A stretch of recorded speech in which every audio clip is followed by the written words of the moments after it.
Assalamualaikum warahmatullahi wabarakatuh. Salam sejahtera bagi kita semua. Om Swastiastu, Namo Buddhaya, salam kebajikan. Bersama saya, Juna Singit Channel, kita merdeka belajar tak bersekat ruang dan waktu. Untukmu, Indonesiaku. Jangan lupa like, subscribe, dan bunyikan lonceng. Kita jumpa kali ini di dasar akuntansi di pertemuan 1. Kita bahas mengenai gambaran umum akuntansi. Ini definisi akuntansi yaitu proses mengidentifikasi, mengukur, dan melaporkan informasi ekonomi untuk memungkinkan adanya penilaian dan keputusan yang jelas dan tegas bagi mereka yang menggunakan informasi tersebut.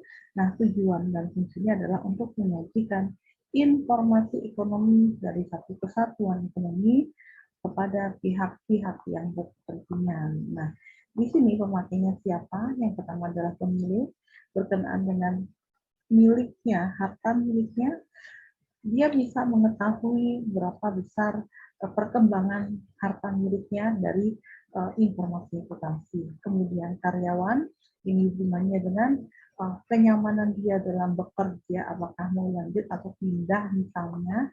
Kemudian manajemen, pihak manajemen ini adalah untuk mengambil keputusan, jadi informasi ini dipakai untuk pengambilan keputusan. Kemudian asosiasi dagang untuk gunanya untuk mendapatkan misalnya untuk membuat kesepakatan. Kemudian kreditur ini gunanya untuk apakah si debitur tadi mampu untuk membayar atau tidak, ini hubungannya dengan informasi akuntansi. Untuk pemerintah ini dia berkaitan dengan pembayaran pajak ya. Jadi informasi akuntansi ini dipakai untuk pembayaran pajak, untuk informasi pembayaran pajak ya.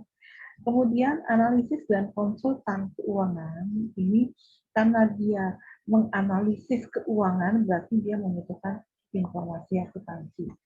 Federasi buruh di sini berguna untuk membuat sebuah kesepakatan dengan pihak perusahaan atau pihak manajemen, apakah misalnya kesejahteraan buruh tadi perlu ditingkatkan, apakah tidak.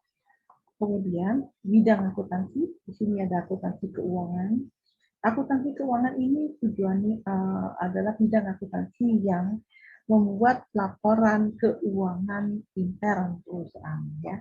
Kemudian auditing ini adalah bidang akuntansi yang memeriksa laporan keuangan. Jadi auditing ini memeriksa laporan keuangan bisa ekstern, bisa intern.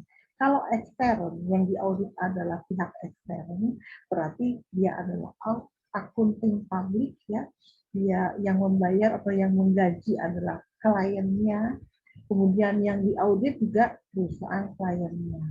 Kalau untuk auditing intern ini berarti yang diaudit adalah perusahaan. Jadi di dalam intern perusahaan yang menggaji auditing, auditor intern juga perusahaan. Akuntansi biaya ini bidangnya untuk untuk menghitung biaya. Akuntansi manajemen ini adalah merupakan gabungan dari banyak bidang akuntansi lain untuk pengambilan keputusan. Akuntansi pajak ini bidangnya untuk menghitung pajak. Kemudian sistem akuntansi, namanya sistem berarti dia yang dikelola adalah prosedur dalam akuntansi. Kemudian akuntansi anggaran ini untuk membuat satu prediksi di kemudian hari, misalnya di akhir tahun 2021 di sini sudah tutup buku, tapi kemudian pada saat tanggal tersebut itu dibuat sebuah anggaran di tahun 2002. Kemudian akuntansi lembaga profit ini lembaga yang tidak bertujuan untuk mencari laba. Misalnya Bank Indonesia ini akuntansi lembaga non-profit karena tujuannya untuk stabilitas nasional. Akuntansi internasional ini akuntansi yang berisi ekspor dan impor. Akuntansi sosial ini berarti akuntansi untuk lembaga sosial, misalnya yayasan misalnya. Kemudian akuntansi pendidikan ini untuk akuntansi untuk perusahaan yang bergerak di bidang pendidikan.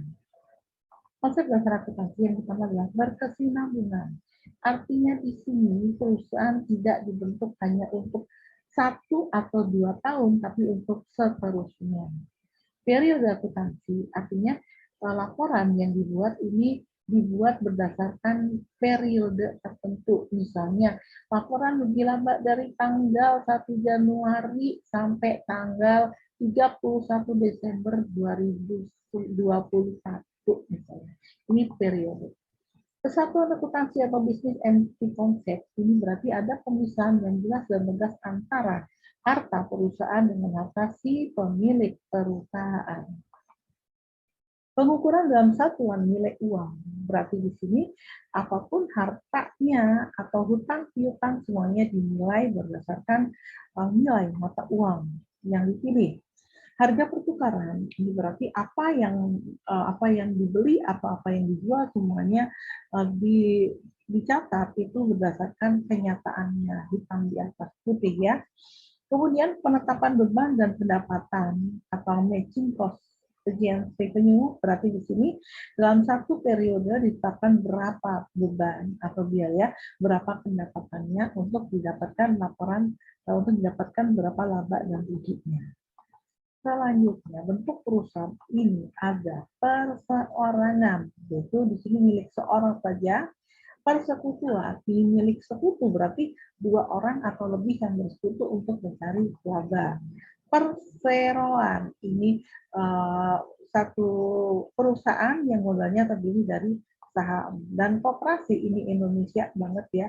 Jadi koperasi ini adalah usaha bersama dengan asas kekeluargaan. Nah, untuk persekutuan sendiri ada firma, ada CP, ya, commodity finance corp. Nah, bedanya apa? Kalau CP di sini ada komoditi pasif, ada komoditi aktif.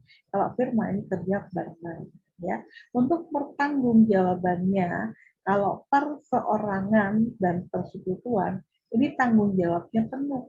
Berarti di sini apabila perusahaan pailit dan kemudian tidak mampu membayar hutang, maka harta dari perusahaan perseorangan ataupun persekutuan itu bisa dipakai untuk membayar hutang. Oke. Kemudian perseroan ini modalnya kan terdiri dari atas saham. Ini tadi koperasi sudah. Oke, sekarang laporan keuangan yang pertama dibuat adalah laporan laba rugi atau income statement, isinya laba dan rugi. Laporan perubahan modal atau statement of change in capital, berarti di sini isinya adalah modal awal ditambah atau dikurangi dengan perubahannya, kemudian sama dengan modal akhir. Nah, neraca atau balance sheet ini berarti laporan keuangan yang berisi harta, hutang, dan modal. Jadi posisi keuangan, isinya posisi keuangan pada suatu saat. Kalau di sini pada satu periode, ini juga pada satu periode, ini adalah pada suatu saat. Ya. Kemudian laporan arus kas, ini apabila diperlukan ya, isinya adalah kas masuk dan kas keluar. Kas masuk dari mana, kas keluar kemana atau untuk apa. Nanti akan ketemu di sini saldo kas harus sama dengan saldo yang ada di buku besar. Inilah laporan arus kas. Selanjutnya, jenis perusahaan ada perusahaan jasa, perusahaan dagang, ada perusahaan industri. Oke, ini bedanya. Kalau perusahaan jasa, operasional utamanya menjual jasa, perusahaan dagang menjual barang dagang, perusahaan industri mengolah bahan baku menjadi barang jadi, dan menjualnya ke konsumen. Kemudian untuk bidang persediaannya, bagaimana persediaannya? Untuk perusahaan jasa tidak ada persediaan, perusahaan dagang di sini persediaannya adalah persediaan barang dagang. Kalau perusahaan industri, karena dia mengolah bahan baku menjadi barang jadi, kemudian menjual konsumen, berarti dia mengolah bahan baku, berarti dia memiliki persediaan bahan baku. Kemudian dia mengolah, berarti dia memiliki persediaan barang dalam proses. Kemudian dia menjualnya, berarti di sini ada persediaan barang jadi. Ya.